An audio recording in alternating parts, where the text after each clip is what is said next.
మోకాల నొప్పులకు ఎటువంటి సర్జరీ లేకుండా ఎపియాన్ పెయిన్ క్లినిక్ అందిస్తున్న అత్యాధునిక చికిత్స. ఈ కాంటెక్స్ట్ లో మీరు ఇంతమంది స్టార్స్ ని ట్రీట్ చేశారు ఏఐజీలో. చాలా మంది top most stars of the country ఇక్కడికి వచ్చారంటే మీ దగ్గరికి వస్తారు. దీనికోసం కూడా వచ్చిన వాళ్ళు ఉన్నారు. వాళ్ళలో మీరు నోటీస్ చేసిన హెల్దీ హ్యాబిట్స్ ఏంటి సార్? అమితాబ్ బచ్చన్ గారు చాలా మంది వచ్చారు కదా సార్. చాలా నేను నోటీస్ చేసానంటే, ఒకటి ఓల్డ్ స్టార్స్, కొత్త స్టార్స్, వాళ్ళు కూడా ఓల్డ్ స్టార్స్ కూడా చాలా మందిని ఐ టు ట్రీట్ అండ్ ఇప్పుడు కూడా కొంతమంది వస్తుంటారు. Old stars, new stars difference ఏమంటే, ఈ కొత్త generation they are very health conscious. కొంతవరకు ఓవర్ హెల్త్ కాన్షియస్ అనొచ్చు. చాలా మంది కొత్త జనరేషన్ అంటే మన రామ్ చరణ్ ఆ గ్రూప్ లో they are very health conscious. బాగా ఎక్సర్సైజ్ చేస్తున్నారు, డైట్ బాగా మెయింటైన్ చేస్తున్నారు, వాళ్ళకి హెల్త్ అడ్వైజర్స్ ఉన్నారు. కొన్నిసార్లు కొంతమంది ఓవర్ వెళ్ళిపోతారు. అంటే మరి టూ మచ్ ఆఫ్ ఎక్కువ ప్రోటీన్ కూడా మంచిది కాదు. నార్మల్ గా 1 gram per KG body weight అంటాము. కొంతమంది 2-3 grams. Now there is a fashion 3 grams per KG body. అది మంచిది కాదు. కిడ్నీ పైన ఎఫెక్ట్ జనరల్ గా మంచిది కాదు. కరెక్ట్ ప్రోటీన్ తీసుకోవాలా. ఈ కొత్త స్టార్స్ ఏమైనా they are going very balanced. వాళ్ళ ఎక్సర్సైజ్ ప్యాటర్న్ గానీ, డయట్ గానీ, అంటే they are conscious that there should look good for people to see them అని చాలా బాగా చేస్తారు. In fact they are the healthiest people. ఇప్పుడు they are very restricted in their alcohol intake గానీ, దాంట్లో కూడా చాలా రిస్ట్రిక్టెడ్ గా, చాలా కేర్ఫుల్ గా వెళ్తున్నారు. పూర్వకాలం అంత ఉండేది కాదు. కొంతమంది ఎక్స్ట్రీమ్స్ కి వెళ్ళిపోయేవాళ్ళు ఇంట్లో, అండ్ వాళ్ళు పెద్ద ఎక్సర్సైజ్ అది ఉండేది కాదంతా. బట్ ఇప్పుడైతే డెఫినెట్ చేంజ్ ఉంది. The present generation of stars are very health conscious. They are maintaining, almost అందరూ అదే అనుకోవచ్చు, దే ఆర్ మెయింటైనింగ్. అది లేకపోతే they won't stay long in the industry. Sir, external supplements, vitamin supplements అన్ని అవి observe అవుతాయా? External supplement లో చాలా కాంట్రవర్సీస్ ఉన్నాయి. కొన్ని మంచి సప్లిమెంట్స్, కొన్ని కాంట్రవర్షియల్ సప్లిమెంట్స్, కానీ హార్మ్ఫుల్ సప్లిమెంట్స్ అనేది తీసుకోకూడదు. చాలా వరకు ఈ supplements, for example B complex అనుకోండి, vitamin D to some extent people తీసుకున్నారు. దానివల్ల హార్మ్ లేదు, కానీ కొంతవరకు బెనిఫిట్ ఉండొచ్చు. ఫర్ ఎగ్జాంపుల్ ఇయర్లీ మీరు 3 times a year ఒక 2 months వైటమిన్ D తీసుకున్నారు అనుకోండి, సండే అలాగా, దట్ ఇస్ ఓకే. ఎందుకంటే మన అందరిలో వైటమిన్ డిఫిషియన్సీ ఉంటుంది. అదే B12 ఫోలిక్ యాసిడ్, ఈ రెండు కూడా డిఫిషియన్సీ, ఎస్పెషల్లీ వెజిటేరియన్ లో B12 ఫోలిక్ యాసిడ్ రెండు డిఫిషియన్సీ ఉంటుంది. అది తీసుకున్నా హార్మ్ ఏం లేదు. ఒకవేళ అది ఎక్సెస్ అయినా కూడా యూరిన్ లో పాస్ అయిపోతుంది.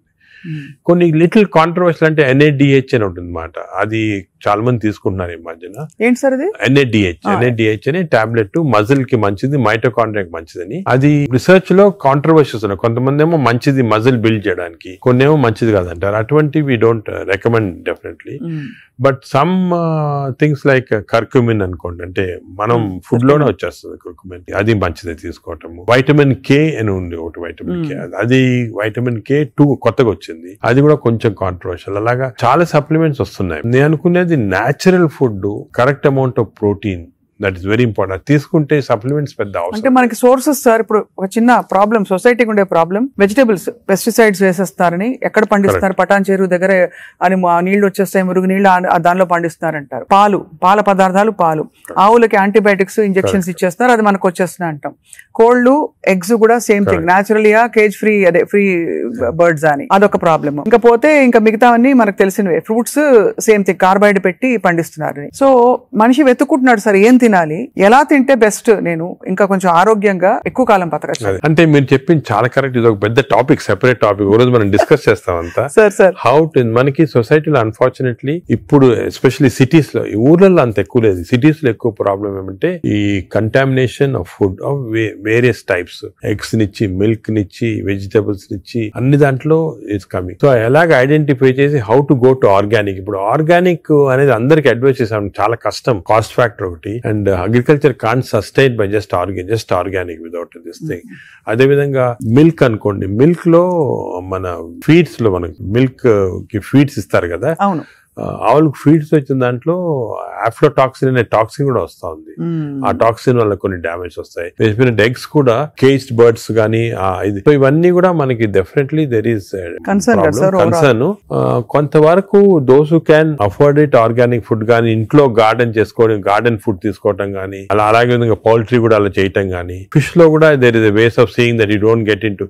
ఈ ఫిష్ లో చెప్పేది micro plastics the problem. Fish అంటే of course oils to some extent మనం we can take Some kind of poly care unsaturated poly తీసుకోవచ్చు. అదే విధంగా యోగట్ కూడా కేర్ తీసుకొని చేయొచ్చు. సో ఇది డెఫినెట్ గా ప్రాబ్లం. మిడిల్ క్లాస్ పర్సన్ కి ఇప్పుడు హై క్లాస్ ఫుడ్ దొరకాలంటే నాట్ ఈజీ, చాలా కష్టము. మనం as a society we should start thinking how to do it, how as we can అని నేను దీని గురించి చాలా ఆలోచిస్తుంటాను. ఒకసారి మనం డిస్కషన్ కూడా పెట్టుకుంటాను. తప్పకుండా sir, that be wonderful sir. Of course మీరు మీ కాలక్రమంలో మీ జర్నీలో how has your diet evolved? ఇప్పుడు మీరు బయట ట్రావెల్ చేస్తూ ఉంటారు, ఎయిర్లైన్ ఫుడ్ ఆల్వేస్ మంచిది ఉండొచ్చు ఉండకపోవచ్చు, మీరు ఎలా కేర్ తీసుకుంటారు? నేను ఐఎమ్ వెరీ కేర్ఫుల్. నేను డయట్ గురించి గత 10 years గా ఐ ట్రాన్స్ఫార్మ్ మై సెల్ఫ్. ఇంత ముందు ఈ నాలెడ్జ్ ఉండేది కాదు. And as you age it becomes also important. నేను చాలా ట్రాన్స్ఫార్మ్ అయ్యాను. Diet I'm very careful. For example carbs complete గా ఆపేసాను. ఇప్పుడు ఓన్లీ మిల్లెట్స్ అటువంటి తింటాను. కార్బ్స్ తినాలంటే చాలా హై వెజిటబుల్స్ తింటాను నేను. Vegetable almost maximum food is full of vegetables, green vegetables, broccoli, berries, ఇటువంటివన్నీ చాలా ఎక్కువ. స్టీమ్డ్ బెటర్ కదా సార్? రా కంటే స్టీమ్డ్ బెటర్. రా కాదు, steamed is always better. Stir fried కూడా పర్వాలేదు, provided you use the correct thing. ఇంకోటి ఏమంటే add a lot of Apple cider vinegar ఉంటుంది కదా, అది కూడా చాలా మంచిది. యాడ్ టు ద వెజిటబుల్స్ అటువంటివి. అది I eat of course eggs ఒకటి, ఐ సర్టన్లీ యోగట్ చాలా ఎక్కువ. ఇంతకుముందు నేను తినేవాడిని కాదు, ఇప్పుడు I realise the importance. Yogurt ఒకటి, ఫిష్ ఒకటి. As far as possible meat avoid చేస్తాను నేను కంప్లీట్ గా. ట్రావెల్ అప్పుడు ప్రాబ్లం వస్తుంది. That's why I don't eat in the flights లో నేను లాంజెస్ లో తింటా. The food in the lounges are better than in the flights. Definite different, fresh గా ఉంటాయి. Plus you can select what you want to eat. కొన్ని lounges లో you can actually order what you want to eat. You can tell them you make me stir fried vegetables, తీసుకుని అలా తినొచ్చు. But various airline in the airport కదా, in the flights foods are very not very good. Most of them are process food కాబట్టి మంచిది కాదు. మరీ long గా you can't avoid అంటే వేరే కానీ, but better to eat out side the flight. మనం వెస్టర్న్ కంట్రీస్ లో కొంతవరకు ఈ ఫుడ్ అనేది మిక్స్ చేయటం మంచిది. మన ఫుడ్ వెస్టర్న్ ఫుడ్ అది. సో వెన్ ట్రావెలింగ్ ఎక్కువ, it's always good that you eat some westernise. For example Mediterranean tomatoes అనుకో, చాలా మంచిది అది. మెడిటరేనియన్ డైట్స్ చాలా మంచిది, మెడిటరేనియన్ బేస్డ్ డైట్.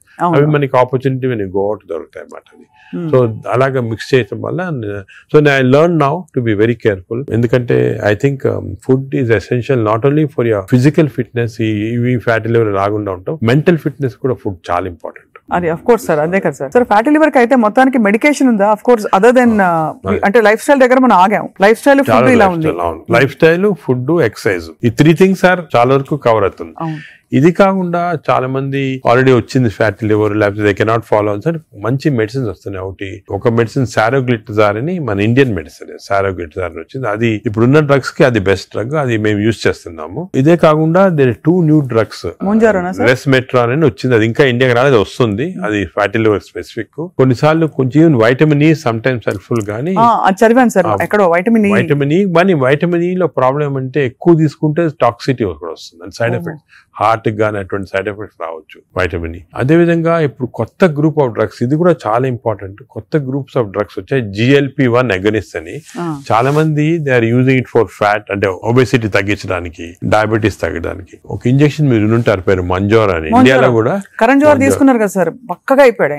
అంటే ఆయన చెప్పలే తీసుకున్నట్టు అనుకుంటున్నారు అందరూ. అదే అది ఒక విషయం. చాలా మంది నేను అనుకునేది హై సొసైటీ హైదరాబాద్ లో 50% తీసుకుంటారు ఈ GLP-1 agonist. They are also మంచి డ్రగ్స్ అవి. అది ఏం చేస్తాయంటే బాడీ న్యాచురల్ లో, బాడీలో GLP-1 అనేది ఇంటెస్టైన్ లో ప్రొడ్యూస్ చేస్తుంది, గట్ మైక్రోబయామ్ ప్రొడ్యూస్ చేస్తుంది. సో ఇంపార్టెన్స్ ఆఫ్ ఇంటెస్టైన్ కి గట్ మైక్రోబయామ్ దీని వల్ల వచ్చింది. దే ఆర్ ప్రొడ్యూసింగ్ సెంట్రల్ అవి. ఈ ప్రొడక్షన్ వెళ్ళి బాడీ అంతా కంట్రోల్ చేస్తుంది అన్నమాట, అన్ని రిసెప్టర్స్.